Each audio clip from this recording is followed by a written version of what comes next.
Muy buenas tardes. Hoy es agosto 9, casi al llegar el oscurecer y la noche.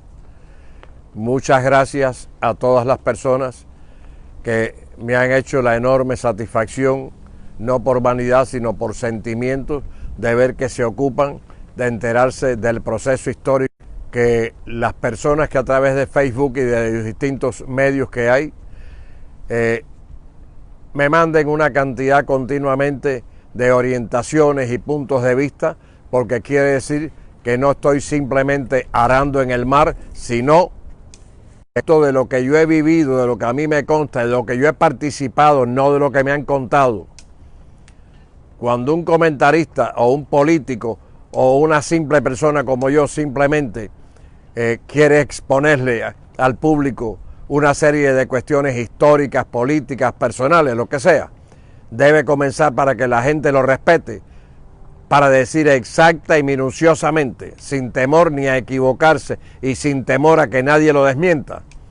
Hay que decir las cosas, lo que yo hice, en lo que yo participé, donde yo estuve, que a mí me consta, porque el que dice simplemente lo que ha leído es un lector de tabaquería, como se usaba antiguamente en épocas de la colonia y a posterior en los inicios de la República, en que ponían un entretener a los tabaqueros. Yo he sido instrumento de entretenimiento para nadie. Yo, capitán Alfredo Fernández Gámez, con mucho orgullo lo digo, porque los grados que me los gané en una actividad insurreccional, ni arrastrándome a Fidel, que era mi amigo, ni arrastrándome a Aldo Vera, que era mi amigo, ni arrastrándome a nadie. Los revolucionarios de acción y sabotaje del movimiento 26 de julio, fuimos la gente que arriesgamos la vida. Hay un detalle muy importante que me ha venido al pensamiento ahora. La revista Bohemia, el señor Miguel Ángel Quevedo y toda la prensa de aquella época en Cuba, como la mayor parte de la prensa en Cuba, aquí en el mundo entero, vive de las noticias falsas, de alarma, para buscar la forma de entretener a la gente, porque a la mayor parte de la humanidad le gusta la tragedia más que el disfrute y la felicidad. A la prensa, conociendo cómo es la mentalidad de los pueblos, le encanta dar las noticias que crean conflictos y problemas para que después sigan pendientes ese conflicto y ese problema hasta que al fin viene otra noticia más importante y la cogen. La revista Bohemia, como les dije hace un instante, y toda la prensa en Cuba, con excepción de la que era procedente de las estaciones de radio de los partidos de Batista, al triunfo de la revolución, la revista Bohemia de Miguel Ángel Quevedo, que después tuvo hasta que suicidarse en Venezuela del bochorno que pasó, Miguel Ángel Quevedo mandó a publicar él y Enrique M. de la Osa, que era el director de la sección en Cuba de la revista Bohemia, que era la sección principal de la revista Bohemia, publicaron que los revolucionarios habíamos tenido más de 20.000 muertos. Oiga, 20.000 muertos en un país que estaba llegando simplemente a los 6 millones de habitantes.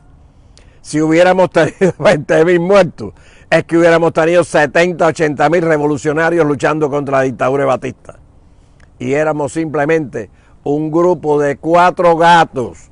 Éramos un grupito pequeño de acción y sabotaje. Y en la sierra tampoco había miles de gente peleando. Cuando triunfa la revolución, en la que yo participé, yo no me quito excremento ni nada de arriba. Yo me baño en el Jordán de mi dignidad y de mi lucha y de mi proceso. Que cuando actúo en alguna cuestión que pueda verse que es incorrecta, de inmediato que Dios me ayuda a darme cuenta, viro la escopeta y la viro contra el que me traicionó, como el señor Fidel Castro. Yo no puedo decir que Dios lo tenga en la gloria donde Él quiere. Yo no soy quien para ministros de los que eran de origen revolucionario.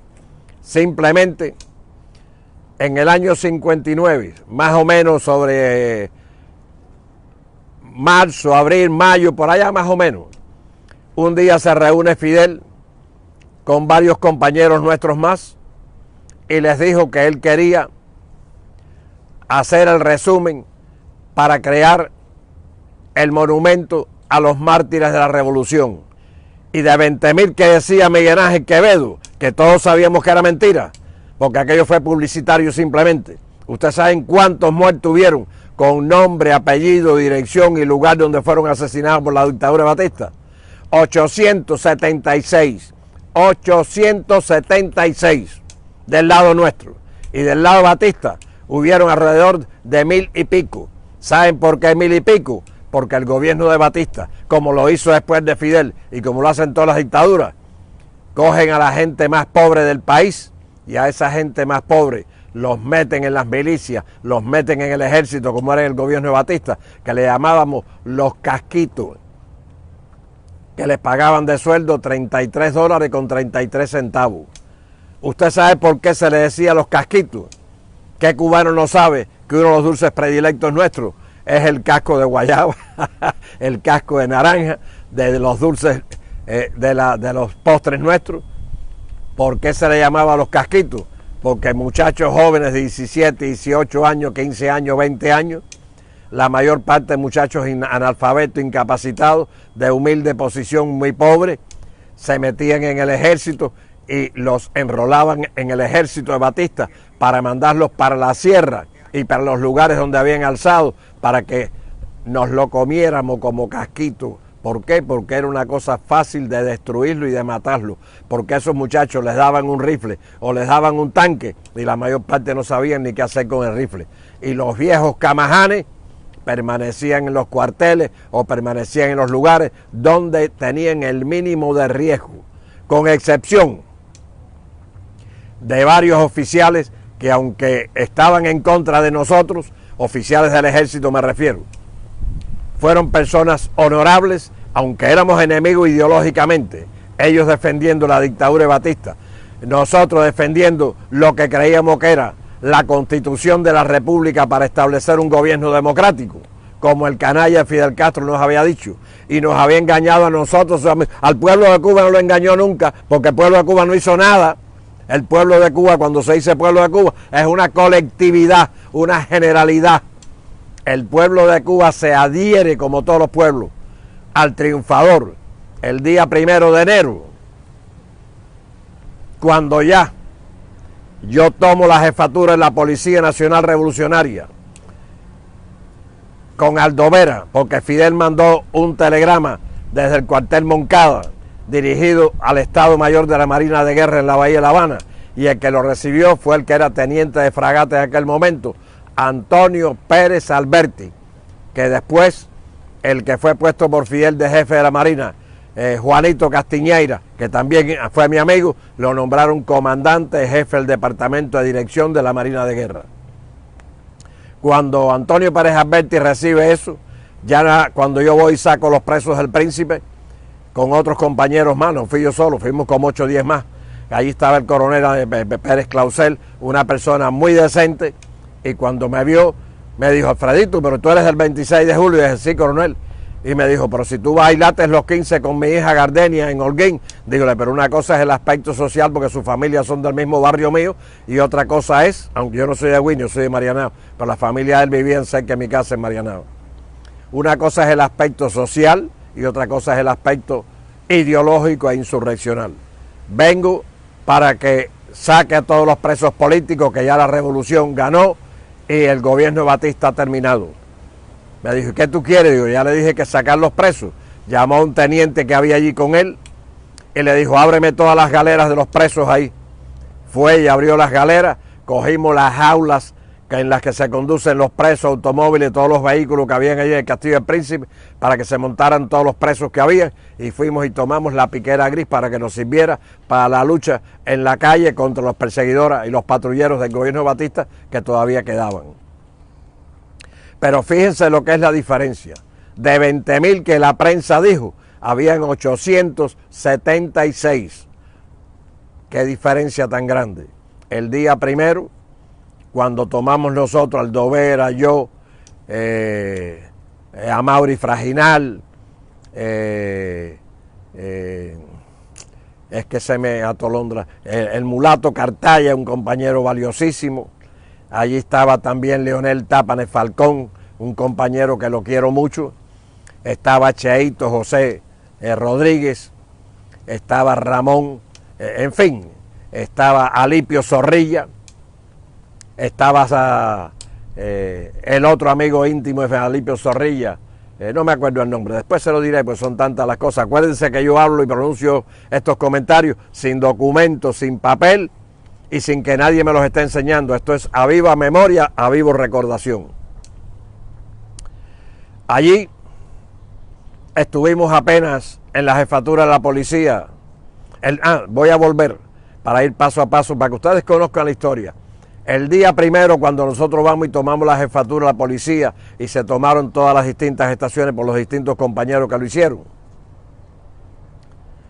éramos 4 gatos, éramos un grupito que no llegábamos quizás ni a 80 o 100, deduzco, en aquellos primeros momentos. Pero el día 2, cuando ya el pueblo de Cuba, como todos los pueblos del mundo, vieron que éramos los que habíamos ganado, oiga, era desmedida la cantidad de personas que iban corriendo a las estaciones de policía, a la jefatura de la policía, desesperados, dándole vivas al 26 de julio. El día 2 me llama Fidel desde allá, desde Santiago, y me dice: Alfredito, ¿cómo está eso ahí? Porque aunque Aldo Vera era el jefe de la policía y era mi jefe y era alguien a quien admiraba y respetaba porque fue muy valiente, un gran compañero, una gran persona y tenía todos los buenos atributos, pero Fidel tenía más confianza en mí personalmente porque nos conocíamos desde la Juventud Católica, desde el Partido Ortodoxo, y él respetaba mucho a Aldo porque a Aldo había que respetarlo por su dignidad, su capacidad, su valor y que era una persona decente. Me llama Fidel a la jefatura de la policía y me dice: ¿cómo está la situación ahí? Dígole: aquí está esto completamente controlado todo, algunos problemas separados en distintos lugares y en distintas ocasiones, pero todo se está controlando. Dígole: Fidel, lo que la gente ahora aquí nos está ahogando, llegando a todas las estaciones de policía, a todas partes, desesperados. Todo el mundo quiere ser del 26. Y me dice Fidel Castro Ruz, el bandidazo: vete a los talleres Ermita, que están en la calle Ermita, en el cerro, cerca de Ayestarán, a una cuadra de Ayestarán, que hay una fábrica de uniformes y de ropa y de tela allí, que es de un señor que se llama Esteban Valcárcel. Y él es contribuyente del 26 de julio y él me conoce, no personalmente, pero a través de los contactos nuestros, y ha contribuido mucho con la revolución. Dile que haga de inmediato 500 brazaletes del 26 de julio para que la gente se lo ponga y dar la impresión que somos muchos. Voy directo allí, conozco a Esteban Valcárcel, un señor alto, muy bonito, muy presentable, que tenía en aquel momento quizás unos 40 años aproximadamente, 40 y pico. Y le digo: yo vengo de parte de Fidel. Y me dijo: no, lo que haga falta, capitán. Y le dije: hágame 500, y paralizó la fábrica de los demás ropas y uniformes que estaba haciendo y empezó a mandar a hacer nada más que los brazaletes, los 500. Inmediatamente, en muy poco tiempo, mandó para la jefatura de la policía los 500 brazaletes. Desde ahí se empezaron a repartir a las estaciones por donde quiera que pudimos, pero ¿qué va? 2 días después hubo que mandar a hacer 1000 en vez de 500, y cuando vinimos a ver, en La Habana todo el mundo era del 26 de julio y no eran ni del 23, ni del 24, ni del 25. Eran de cara muy dura, pero pasó en la Revolución Francesa, en la Revolución Inglesa y pasa donde quiera. A todo el mundo le gusta el pan cuando ya le echaron mantequilla, pero cuando el pan está duro y hay que masticarlo, se acercan a él nada más los que tienen valor porque tienen buena dentadura. Esto es una broma, pero una broma que dice la verdad, que ustedes la analizan y se dan cuenta que un pequeño grupo de hombres y mujeres súper valientes también fuimos los que hicimos la lucha para tumbar la dictadura que yo diría en estos momentos, después de conocer la que implantamos nosotros. Yo me echo encima ese cubo, ese pedazo de cubo también encima. No rehuyo de nada. ¿Por qué? Porque tuve el valor de no apartarme y empezar a estar en contra de aquella dictadura y traté de hacer el máximo de lo que pude, al máximo de riesgo. Ni esperé 2 años, ni 3 años, ni 5, ni 20 años como muchos descarados que están aquí, que después que fueron opresores, que respaldaban a los comités de defensa, respaldaban al G2, a la policía y de todo, que estuvieron 15, 20 años maltratando, cogiendo gente presa, denunciándolo, están aquí ahora y muchos de ellos son locutores de radio y de televisión, locutores de radio y de televisión con unas caras de acero. Fíjense que la mayor parte de ellos, si hablan algo en contra de la tiranía, de la desgracia de Cuba, lo hacen muy sutilmente, porque no tienen valor de decir me fui de Cuba porque son unos asesinos y son unos... ¿Ustedes saben por qué? Porque siempre, cada vez que tienen una ocasión, si pueden, dan un brinquito y van y vienen a Cuba, y van y vienen a Cuba. O por si acaso, ellos saben que la infiltración que hay de la seguridad y el espionaje del gobierno de Cuba aquí es enorme, y tienen miedo de que les vayan a hacer algo y actúen en contra de ellos. No hay que huir de las responsabilidades nunca. El que huye de las responsabilidades está huyendo de él mismo. ¿Por qué huyendo de él mismo? Porque todos tenemos una trastienda enorme, y en esa trastienda hay quienes la tenemos llena de dignidad y hay quienes la tienen llena de indignidad porque se han plegado al mejor postor y al que le da la mejor posición en el radio, en la televisión, en los shows, en el artistaje.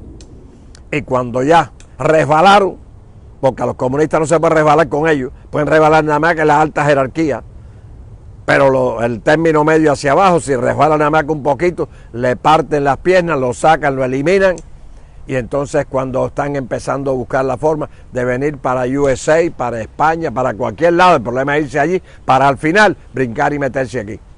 Y cuando lleguen aquí, se tiran la toalla unos a los otros y se aguantan, y ya uno tiene un trabajito en el canal de televisión tal, y él lo ala y lo presenta y lo empuja, y en el otro en la radio, y así van manejando. Los que ustedes ven en la radio y en la televisión aquí, en Estados Unidos y fuera de Cuba, hablando excesivamente mal de la tragedia que hay en Cuba, que nunca es demasiado hablar mal de ellos, pero que ustedes ven que más se empecinan en que vean que soy anticomunista, pues eso lo que son es unos descarados, y lo que están tratando de limpiar la imagen. Pero siempre hay aquí gente de cada barrio de Cuba que sabe quién fue cada uno del canal tal, de la estación de radio más cual. Esos extremistas que ustedes ven que son los más anticomunistas y los más rabiosos, cuídense de ellos. Hay una frase de Nicolás Maquiavelo que dice: detrás de cada extremista se esconde un oportunista.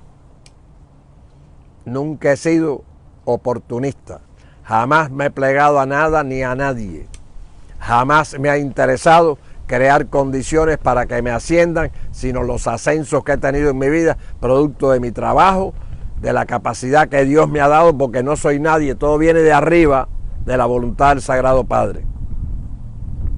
Volviendo a lo que fue el inicio del proceso. Después comienza la repartición de cargos y de puestos. A Aldo Vera lo nombran jefe del Buró de Investigaciones. Apenas estoy con Aldo unos 2 o 3 días, muy poco, pero que inmediatamente ya me nombran entonces capitán. Siempre tuve el grado de capitán, pero me nombran entonces inspector de la aviación con la jefatura en el aeropuerto José Martí. Desde ahí yo era el delegado personal de Fidel para actividades muy especiales, como la gente que venía invitada personalmente por él, gente que venían con valijas diplomáticas, en fin. Era una persona de Fidel de confianza allí, porque él era mi amigo y porque yo era una persona honesta, y que él sabía que conmigo no hay contrabando, conmigo no hay robo, conmigo no hay nada. No soy mejor que nadie, por si hay algún disparatado del lado allá oyendo esto y que este tipo se cree que es un santo. Yo soy diablo, yo no soy santo, pero tampoco soy de los diablos peores, porque yo evito caer en indignidades, porque ya lo he dicho otra vez, el mayor tesoro de mi vida es mi dignidad. Ni es las condiciones físicas que Dios me puede haber dado, ni es los 4 pesos que pueda tener, ni es todo esto que tengo aquí. Todo esto es pasajero. Todo esto es el producto del esfuerzo, el trabajo, día y noche, y con eso Dios me ha ayudado. Pero Camilo Cienfuegos estuvo bien claro siempre, desde el principio, igual que otro amigo mío, indiscutible, Pedro Luis Díaz Lan, jefe de la Fuerza Aérea Revolucionaria, que en el mes de junio del 59 se fue de Cuba y tuvo el valor de regresar con un avión fletado aquí de Miami e ir a tirar propaganda jugándose la vida porque las antiaéreas podían haberlo hecho pedazos. Pero era un verdadero revolucionario. Después aquí se sintió defraudado con el correr de muchos años, veía que no había solución para el problema de Cuba, era un individuo muy idealista, muy puro de sentimientos. Pedro Luis Díaz Lanz terminó trabajando en una posición muy humilde aquí y al fin de tanta defraudación se dio un balazo y se mató Pedro Luis Díaz Lanz. Estuve en el velorio y en el entierro en todo él, que fue en la funeraria Rivero, que está en la 40 y la 82. Aldo Vera fue a vivir a Puerto Rico. Estuvo aquí en Miami muchos años. Estaba con Tony Cuesta, estaba con Nazario Sargent, con todos los grupos de gente de acción que había aquí, que eran muy pocos, pero los hubo, y tengo para ellos mi mayor recuerdo, mi mayor recordación y mi mayor agradecimiento como cubano que soy de lo que ellos hicieron por nuestra patria. Aldo Vera después se dice que participó, pues yo estaba preso, yo estuve preso, como ustedes saben, 19 años. Yo llegué aquí en diciembre del 79, con 19 años de presidio, llegué con una parálisis, llegué en condiciones aceptables, pero no buenas, pues producto de eso tuve que ir por un hospital que me llevaron y estuve un tiempo en el hospital. Bien, Aldo Vera se dice que fue a Chile o a la Argentina a tratar de hacer un atentado a uno de los altos dirigentes de la revolución, a Aragonés, y allá fue sorprendido, tuvo que irse allá huyendo para salvar su vida y los que iban con él. Conclusión, que fue a vivir a Puerto Rico después, viviendo en Puerto Rico, lo mandaron a asesinar. Y quien lo mandó a asesinar personalmente fue una orden de Fidel Castro. Y el grupo que la ejecutó es el grupo de Tony de la Guardia. ¿Por qué yo sé que fue el grupo de Tony de la Guardia? Porque estando un día yo esperando el año en el restaurante Sancho Panza en la calle 8, que yo normalmente no voy a los restaurantes casi nunca. Ese día un grupo de amigos me invitan, que quería que esperáramos el año juntos allí, y estando allí entra otro compañero nuestro del 26 de julio que venía en tragos, y como se me distingue fácilmente por las canas y por mi carácter y por mi forma, y cuando entra empieza a gritar: "Capitán Alfredito", y yo pues lo miro, pero me quedo tranquilo porque no sé quién es, no porque tenga miedo de lo que pase, me da lo mismo porque yo estoy de regreso. Viene y se me tira y me abraza, y entonces cuando él se despide, que va para la mesa donde iba a seguir compartiendo con su familia, viene un individuo alrededor de unos 30 y pico, 40 años, más o menos de 5 o 10 de estatura por ahí. Me dice: "¿Usted es el capitán Alfredito?" Digo: "Sí, señor". Dice: "¿Puedo sentarme un momento aquí con usted?" Digo: "¿Cómo no?" Y le digo: "Que me tráeme una silla", y me la puso allí. Y me dijo: "Yo sé que usted era un gran amigo de Aldo Vera, que usted quería a Aldo Vera como si fuera un hermano suyo, y que usted en sus sentimientos es inseparable de Aldo Vera". Digo: "Lo admiro, lo respeto mucho y fue mi jefe y lo quiero mucho aunque esté muerto". Me dijo: "Mire, yo era teniente del grupo de Tony, ¿cómo les dije que era No, son los dos hermanos que a uno lo está preso allá. Tony, bueno, lo acabé de decir hace un momento, lo que pasa es que como que yo no traigo nada leído ni escrito porque todo es mental, entonces ese mismo ya se los mencioné anteriormente. El grupo de Tony fue allí donde se llevó a cabo por orden de Fidel la reunión, y se le encargó al grupo de Tony que ejecutaran a Aldo Vera, que estaba en Puerto Rico. Ya habían agentes infiltrados del gobierno de Cuba en San Juan, y esta gente se iba a encargar de darle la ruta por donde deambulaba Aldo.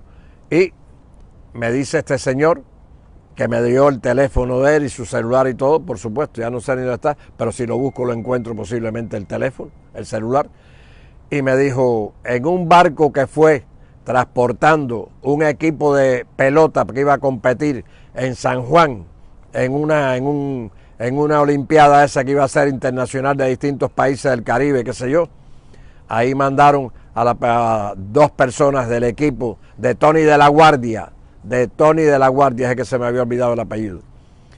Y cuando llegaron allí, iban en una motocicleta con una ametralladora. Y el que iba sentado atrás en la motocicleta es el que iba a disparar. Pero iba a disparar cuando le avisaran los agentes que estaban allí, cuando Aldo Vera iba a transitar por una calle X. Y pasaron en la motocicleta por la espalda, lo acribillaron a balazo y allí cayó Aldo. La motocicleta regresó al barco, se metió en el barco sin problema ninguno y regresó para Cuba cuando regresó la delegación del equipo de pelotas. Bien, pasa el tiempo, tengo ocasión de ir a Puerto Rico y allí empiezo a investigar lo que pude. Me dieron recortes del periódico en los que aparece la foto de Aldo tirado en la acera, balaceado por la espalda.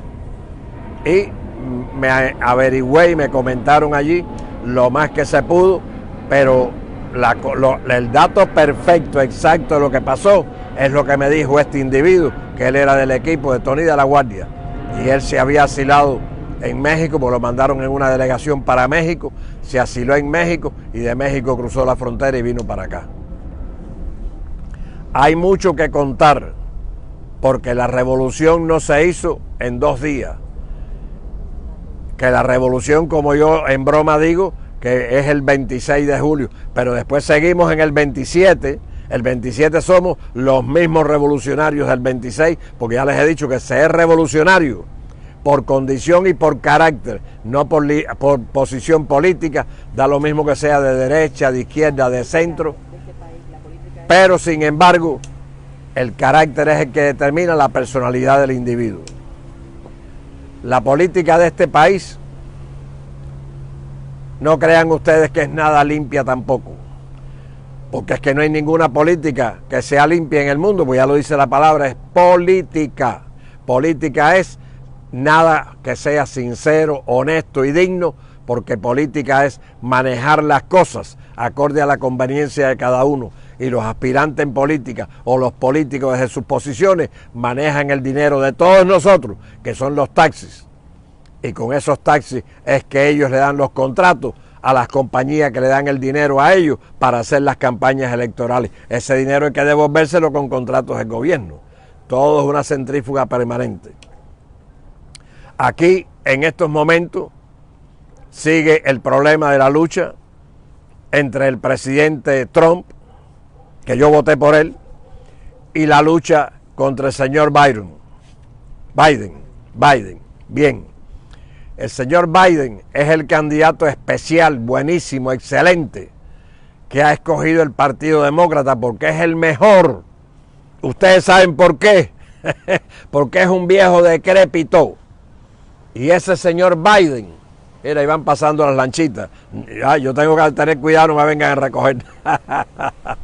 El señor Biden es un señor decrépito, ya tiene lapsos mentales muy grandes, por eso es el perfecto del Partido Demócrata, porque le van a conseguir una mujer de la raza negra, de extrema izquierda, y acuérdense que hay enormes posibilidades que esa señora negra va a ser posiblemente la esposa de Obama, la señora Michelle, la esposa de Obama, y si no es ella, es alguna por el estilo más o menos, porque saben que Biden, cuando lleve quizás un año y pico y dé unos cuantos patinazos, se agarran de eso para buscar la sustitución reglamentaria por incapacidad, y entonces a él lo mandan por un asilo, o lo matan, o lo entierran, o se lo comen, porque ya es un material inservible, y entonces esa negra que asume la presidencia de los Estados Unidos es la que va a conducir este país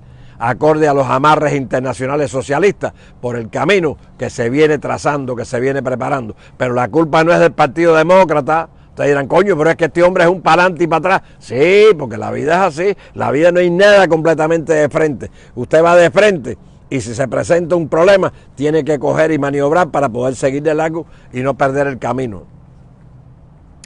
La culpa es del Partido Republicano. Partido Republicano es el culpable del futuro de la desgracia de los Estados Unidos. ¿Saben por qué? Porque el que no es capaz sea hombre o mujer, de tener los pantalones bien puestos y enfrentarse al enemigo, en este caso los candidatos del Partido Demócrata, y hacer campañas activas, no hablando y escribiendo papelitos y salivitas. Así no se tumba un enemigo. El enemigo es acción. Yo no estoy incitando a la violencia, no, estoy en contra de eso. Estoy incitando, hay que ser militante, y ser militante es hablarle, no a los demás que son del Partido Demócrata y que van a votar por Trump.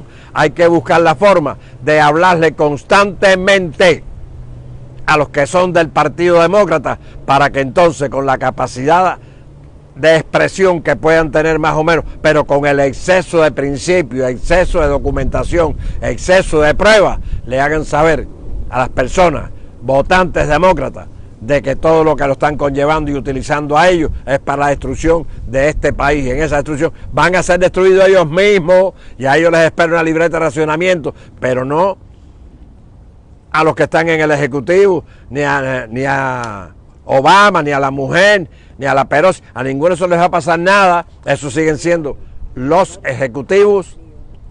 Esos son millonarios todos y son ejecutivos del futuro de los Estados Unidos y del mundo, porque esa pelota se la pasan unos a los otros y van enrolando ahí en la comparsa esa los que le convienen a ellos. Pero del nivel ese altísimo hacia abajo le pasan la rueda a todo el mundo, porque entrenan a los cretinos, los imbéciles, y a los que tienen el germen del veneno más grande de la humanidad, que es la envidia. Y esos son los que lo meten en la milicia, en el ejército, en la policía, para que sean los elementos que corran detrás de las personas decentes para cautivarlos, matarlos, maltratarlos, encerrarlos y eliminarlos, para que sea el triunfo de los que están en la cúpula encima, que son los que gobiernan, dirigen y hacen lo que les da la gana. Y cuando la represión se implantó, como pasó en Cuba, como ha pasado en Venezuela, aunque en Venezuela en menor cuantía en comparación con Cuba, ¿sabes? Los de Venezuela, aunque hablan mucho aquí los venezolanos no saben nada de lo que pasó en Cuba porque no les interesa. Discúlpenme que tenga la desgracia de decir la verdad. Yo no vivo cosechando amigos ni enemigos, vivo diciendo la verdad.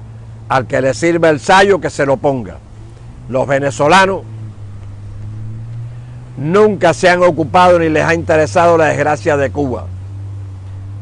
En Caracas, los cubanos allí, Viquín Mesollada y otros tantos más, los hermanos Custodio, toda esa gente, crearon la Casa Cuba. Yo no estuve nunca en Venezuela, yo estuve preso todos los años.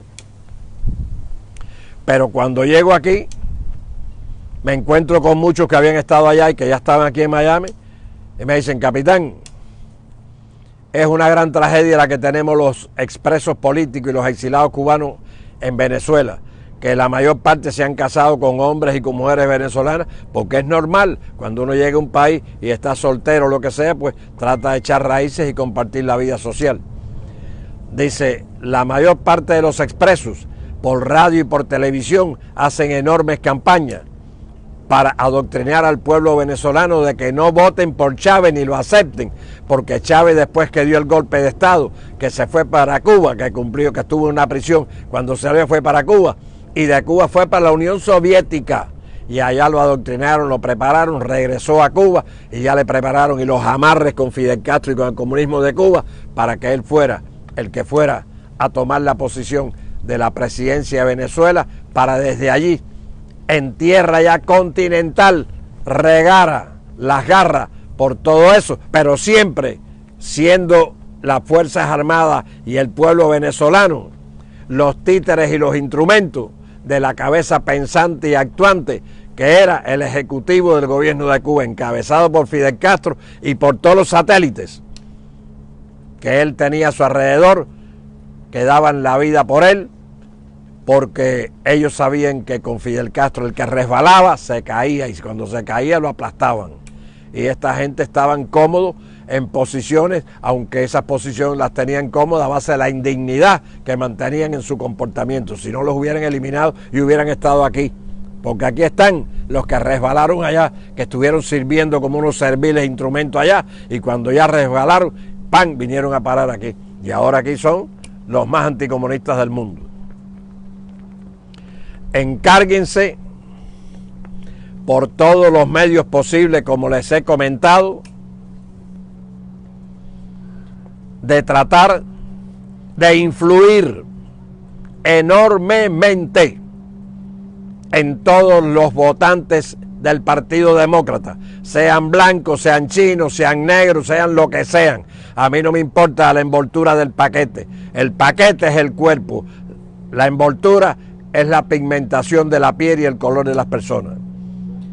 Los que se la dan de muy republicanos y muy que hablan mucho, traten de ir captando a todos los elementos de origen del Partido Demócrata, no para que los engañen, sino para que le digan la verdad de los delitos cometidos por la Pelosi, por la Hillary Clinton, por el marido de Clinton, por Bill Clinton, por Obama, por la mujer de Obama, que son una recua de delincuentes, de bandidos que han explotado este país, y todos son multimillonarios.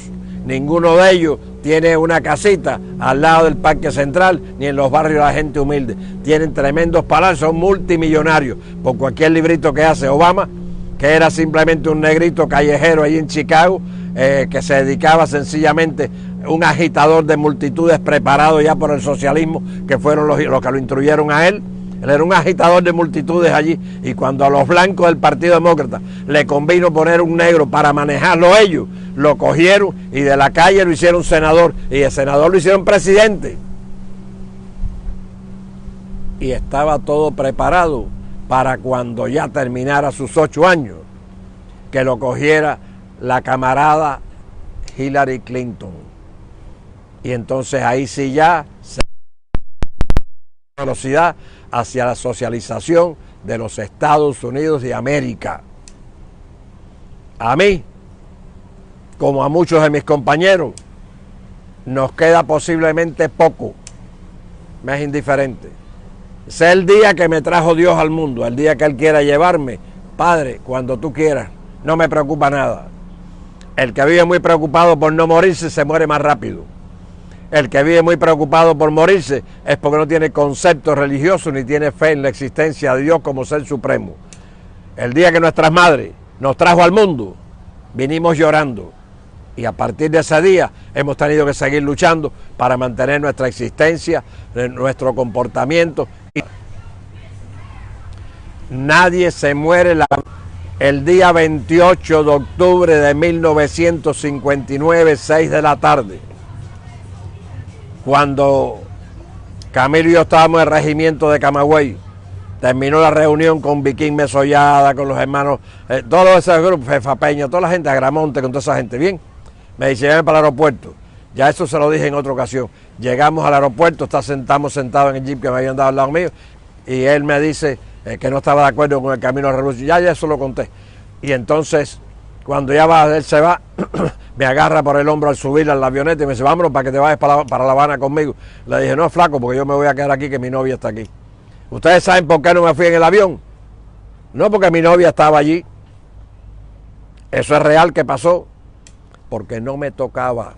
El día que me toca, resbalo con una cáscara de mango y ahí mismo se quedó el viejito. Y se acabó todo. No me preocupa nada. Lo malo de los seres humanos es mal vivir, no bien morir.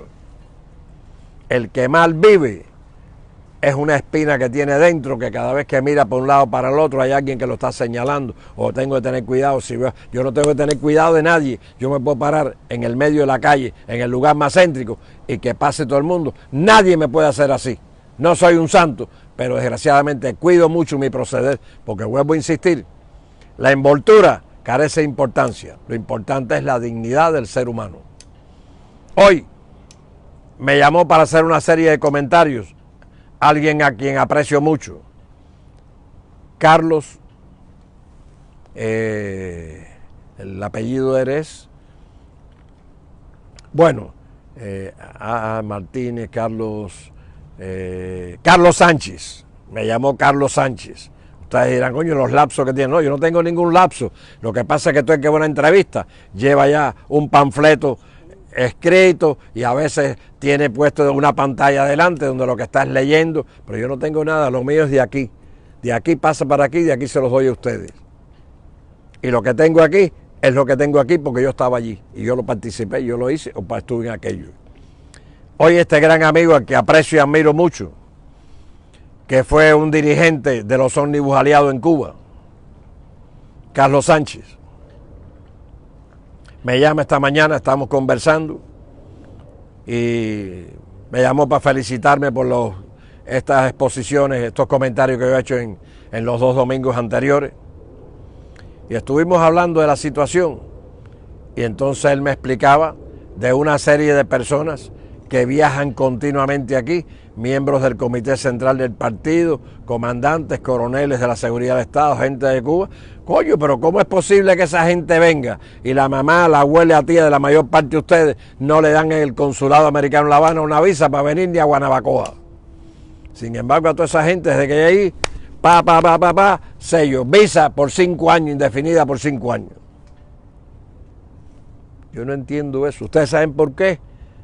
Por la indignidad de nuestra democracia. Son flojos de pierna la democracia nuestra. Aquí se habla de que se tienen tantos derechos. Oiga, no hay que tener tantos derechos, hay que tener regulaciones, deberes y derechos. Aquí hay más derechos que deberes y ese es el fracaso de la democracia en este país. Aquí todo el mundo tiene derecho a apelar, a discutir, a hacer lo que le da la gana. Perfecto, estoy de acuerdo en eso. Yo estoy en contra de la censura. Pero tiene que haber una regulación y esos ejecutivos del consulado de Estados Unidos en La Habana tienen que tener conciencia para saber a quién le dan y a quién no le pueden dar visa.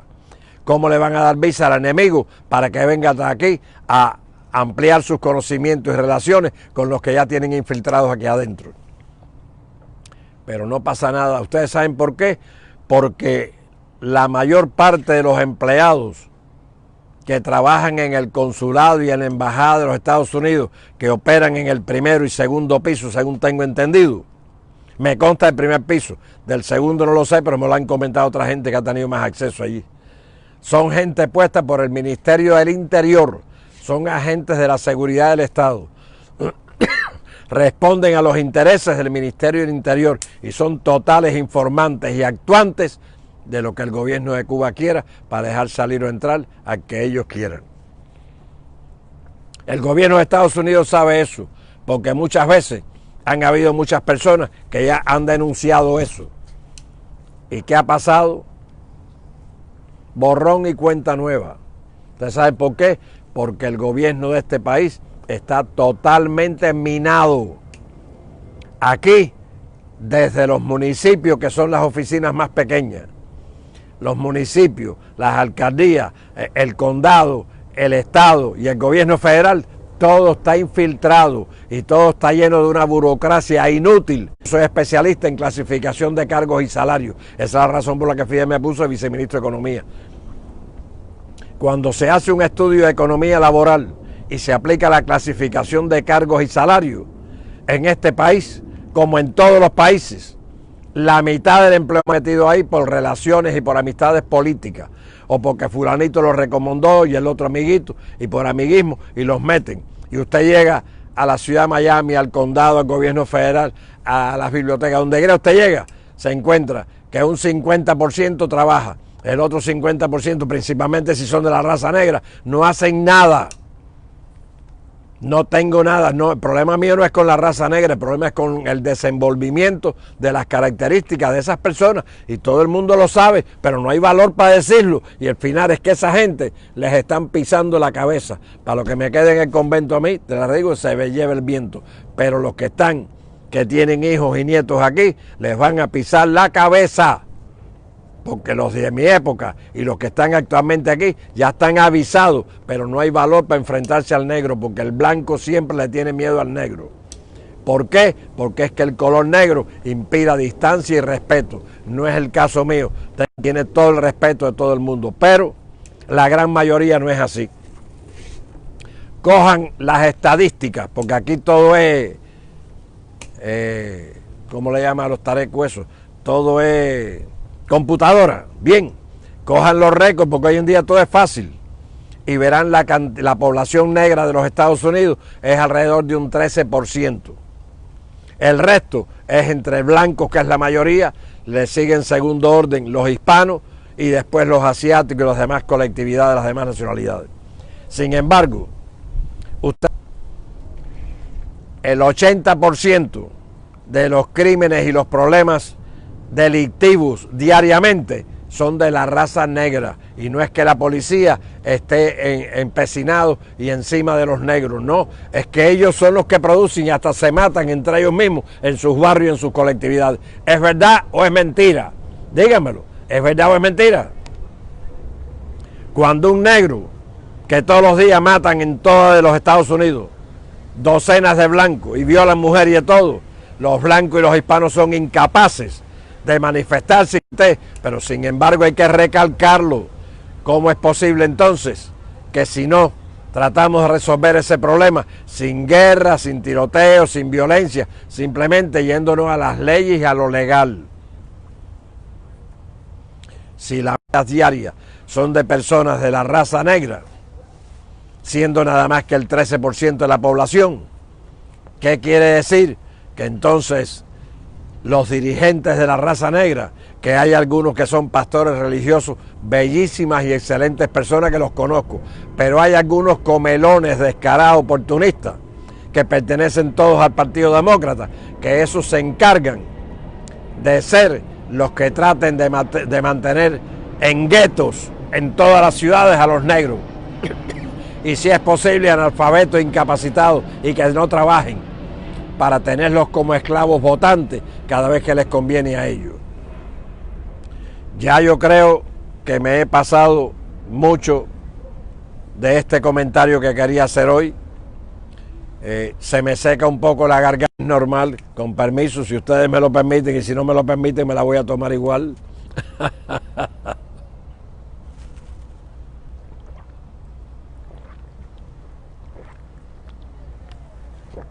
Mientras tanto, entreténganse viendo los barcos pasar por aquí, por el patio de mi casa.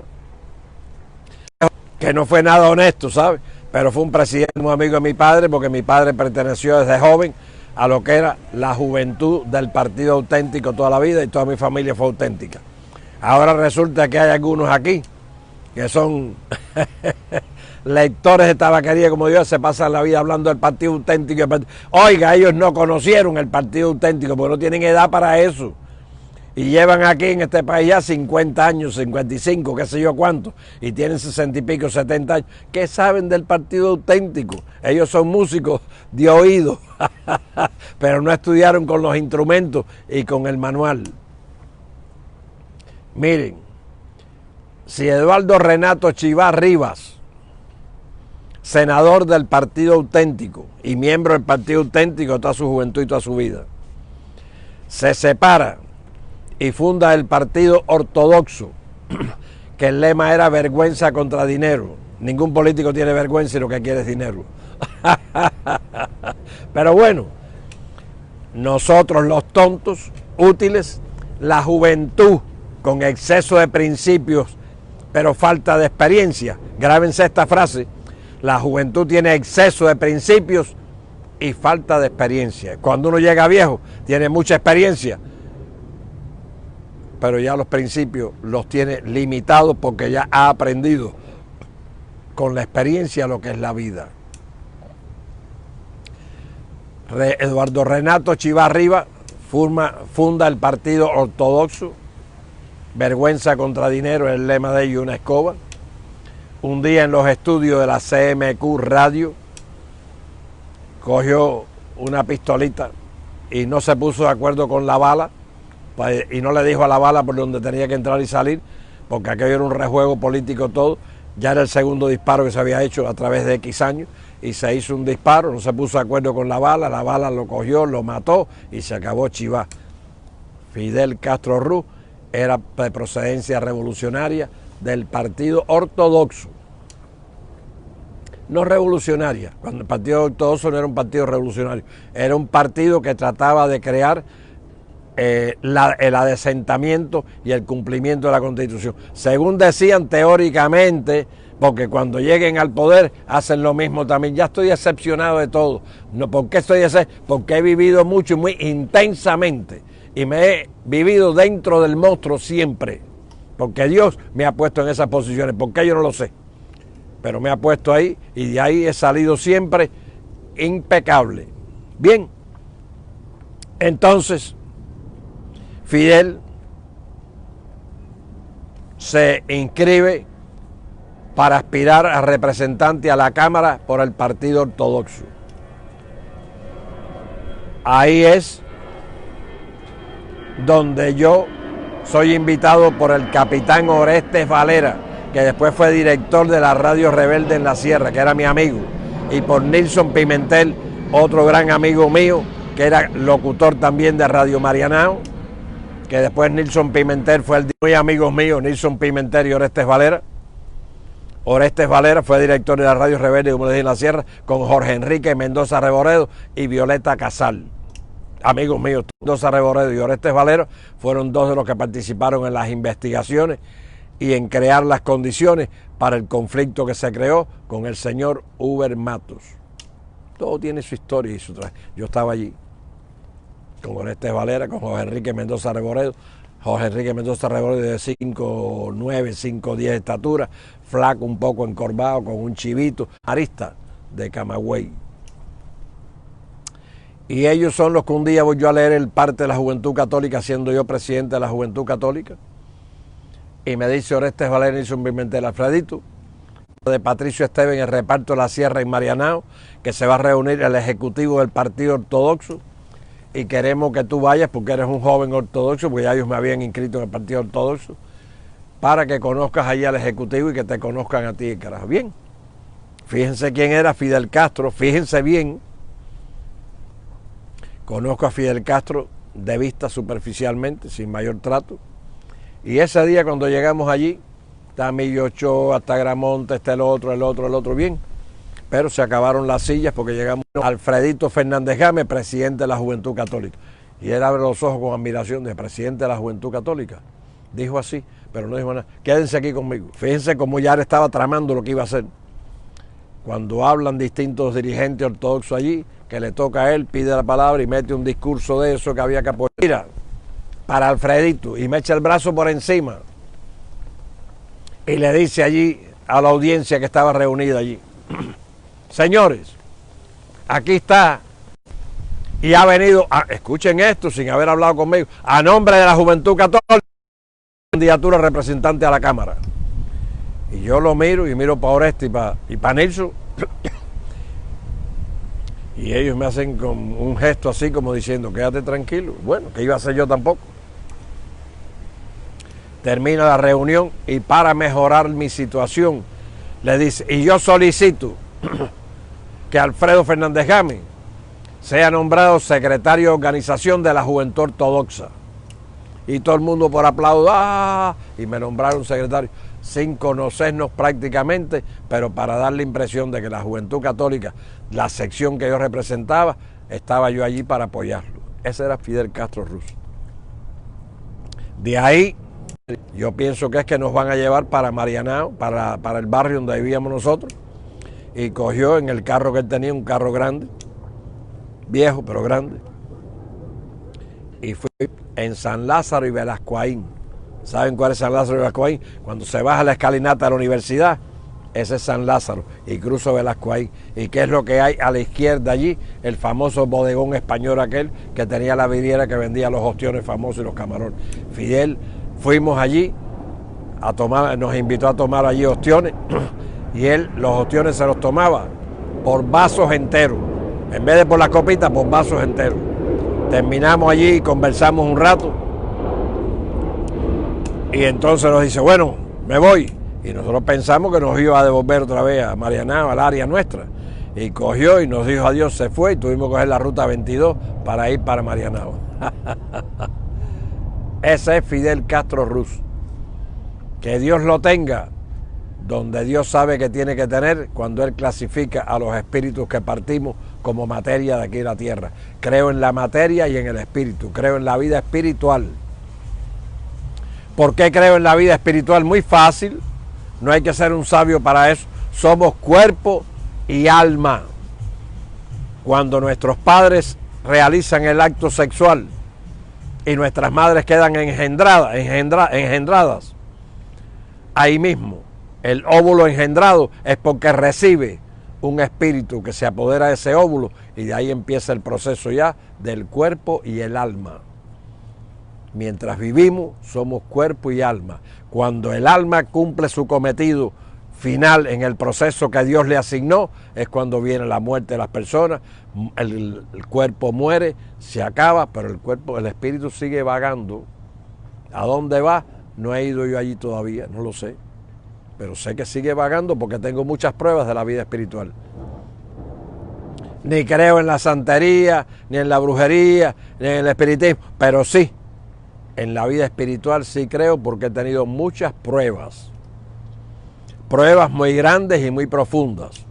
Y soy producto de un milagro conocido en el Hospital Mercy Hospital por los principales cirujanos allí.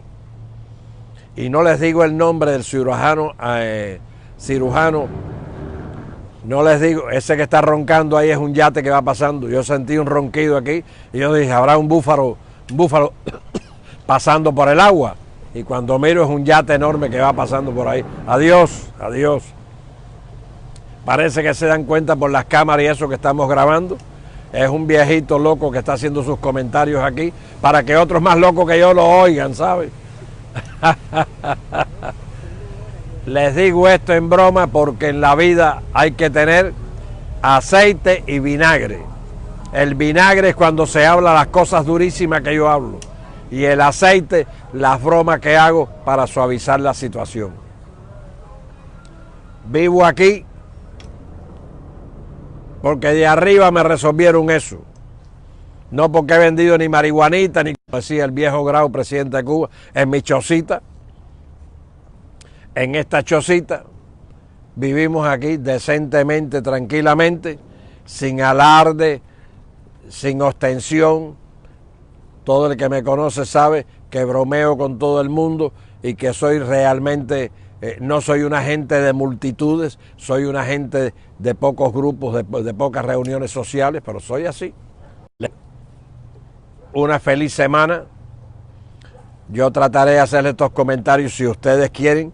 ¿Y por qué yo lo hago? Porque me llaman tal tema, sobre más cual tema, y lo hago por complacerlo y porque me satisface, no desahogo, porque es tanto el explosivo que tengo dentro de mi cuerpo, que así, comentándolo, es como me voy purgando, me voy limpiando, para que mi vida sea un poco más suave y con menos resentimiento y menos tragedia dentro de mis entrañas, porque he pasado por muchos malos momentos. Crean en Dios, que Dios existe. No le hagan daño nunca a nadie. Cuando ustedes van a hacer un negocio, háganlo para ganar. Pero si el ganar lleva implícito tener que afectar a otro, no lo quieran. El problema es que el otro gane y pierda y usted gana y pierde, pero decentemente. Todo el mal que se hace, después lo recibe multiplicado. Y el bien que hace, de arriba, también se lo multiplican. Soy fanático a la existencia del Ser Supremo que rige el universo y que lo hizo. No soy fanático ni a ningún político, ni mujer, ni negocio, ni a nada. La amistad, mientras que es honesta, desinteresada, pues simplemente esa amistad para mí vale más que si fuera mi propia familia quizás. Pero cuando hay un interés, que es lo que mueve esa amistad, ya no hay amistad ni hay sentimiento, hay intereses y eso no sirve. Pasen buenas noches, que Dios los proteja a todos, crean en Dios. Cuando ustedes quieran me siguen llamando y si ustedes quieren les sigo haciendo todos los domingos estos comentarios y el día que ustedes dejen de llamarme y no lo quieran, yo dejo de hacerlo porque ni vivo de esto ni necesito esto. Esto es una forma de desahogarme y de complacer a tantas amistades que tengo. Dios los bendiga, pasen buenas noches.